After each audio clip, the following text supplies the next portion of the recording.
are going to go live to Vancouver to speak with Dr. Kevin Sabet. Kevin is a former policy advisor to Presidents Clinton, Bush, and Obama, and the author of Smokescreen: What the Marijuana Industry Doesn't Want You to Know.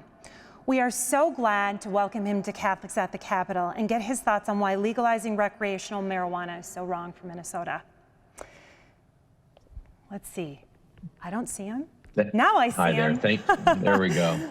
Hi, Kevin. Hi. Thank you so much for being with us. So, thanks so much for having me. Absolutely. So how about we just get started with, if you could fill us in about what exactly is just so bad about marijuana anyway? Well, today's marijuana is not the marijuana of the past. If you haven't used the high potency marijuana really in the last year, it's basically a totally different drug. We're talking about something that's 10 to 30 times stronger than it used to be. And the forms that are being proposed to be legalized are not the old joints of the 80s and 70s. It's really these edibles, these oils, these cookies, candies, kid-friendly items, lollipops, ice creams.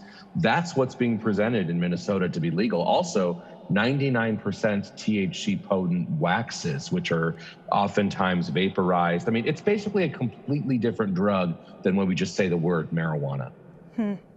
Wow.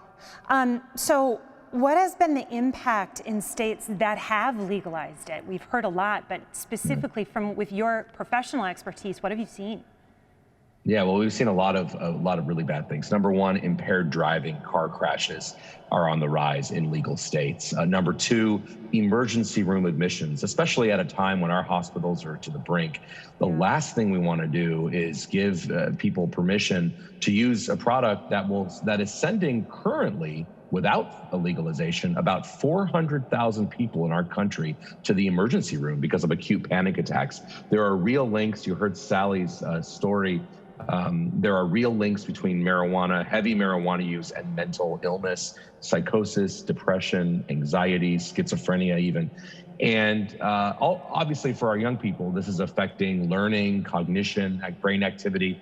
And it was so good to just hear from Bishop Cozzens and from others who have talked about this. I was lucky enough to be one of 4 Americans with His Holiness at the Vatican, at the Pontifical Academy, which we were there with, of course, with Chancellor Bishop Sanchez Sorondo.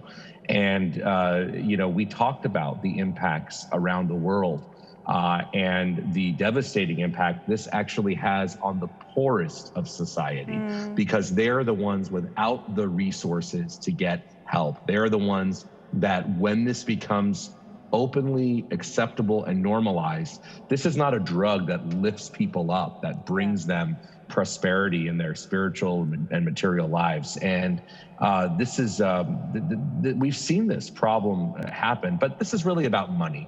And I think Bishop Cozzens really hit the nail on the head. This is about a small number of basically massive corporations, mainly big tobacco, big alcohol also, that are looking to cash in. And that is why legalization has taken hold so much, 16 out of 50 states now. But I don't think Minnesota should be the next one.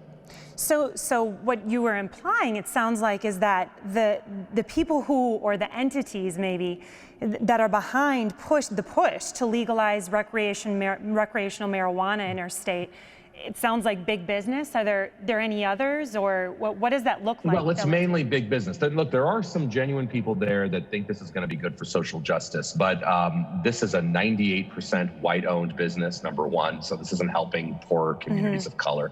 Number two, we are seeing continual arrests for many other crimes. I mean, the idea that somehow if you legalize marijuana, it's going to release tens of thousands of people from prison, I would doubt there's even enough people in Minnesota prison for smoking a joint than I could count on my fingers. I mean, it's not an appreciable part of the prison population. I think we should reform our criminal justice system. I think we need to move towards rehabilitation. I am not proud of a lock 'em up type strategy, but we're sort of given a false dichotomy that we either have to lock people up on one end or we have to open the doors to normalization, legalization, and commercialization. And as was mentioned in my book, which I'm so excited, it actually comes out on 4/20, so next Tuesday, and you can order it now. All the proceeds go to our nonprofit, by the way. But in it, which was very long researched, not only do we have citations from the scientific community, because remember, the American Medical Association, every single major medical association in this country and in the state of Minnesota opposes legalization. Not only do we have the science fully and firmly on our side without question about the harms this brings, but we also have the stories of, this has happened in Colorado for 8 years. What has been the result? What do the regulators themselves, who are now retired and can speak openly, what did they tell me? What did the lab operators tell me, who were entrusted with trying to regulate a safe product until they figured out that the state wasn't and the industry wasn't interested in a safe product? They were interested in whatever would sell. It's really explosive what I talk about in this book. It's very disturbing. And it's something that will not serve Minnesotans well at all. Wow. Now, you had alluded to some of the claims of social justice on this issue. What are behind some of the other claims about like jobs growth and benefits to the economy, that sort of stuff?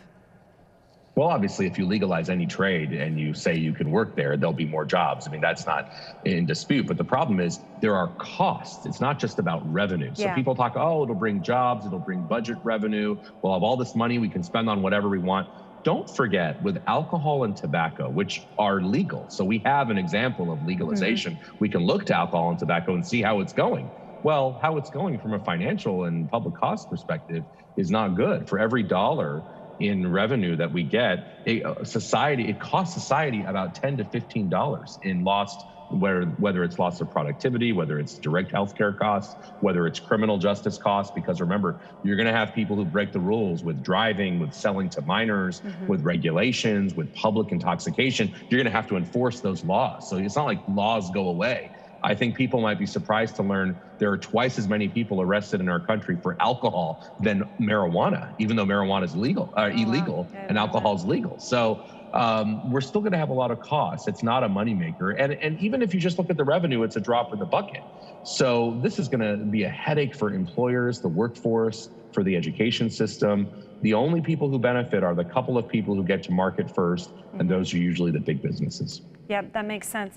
Maybe one last question would be, based on all of your wealth of experience and years talking to policymakers who may think that this approach is a good idea and who support this legislation, what are the key sound bites, or what advice can you give to Minnesotans when we talk to our legislators that seem to be the most compelling to dissuade them from first of all, I smoking think, it's a great question. So number one, this is not your Woodstock weed. This is much more harmful than it used to be. It's been genetically bred to increase the THC. So this is not old marijuana. This is new marijuana, and new marijuana is deadly. Number two, this is an attempt by big business, big tobacco and others to make money. And it's what we call addiction for profit, because these companies only make money off of heavy users. They don't make money off low-level users. They don't make money off occasional users. They make the majority of their revenue from the very heavy users. And that, by the way, that proportion of heavy users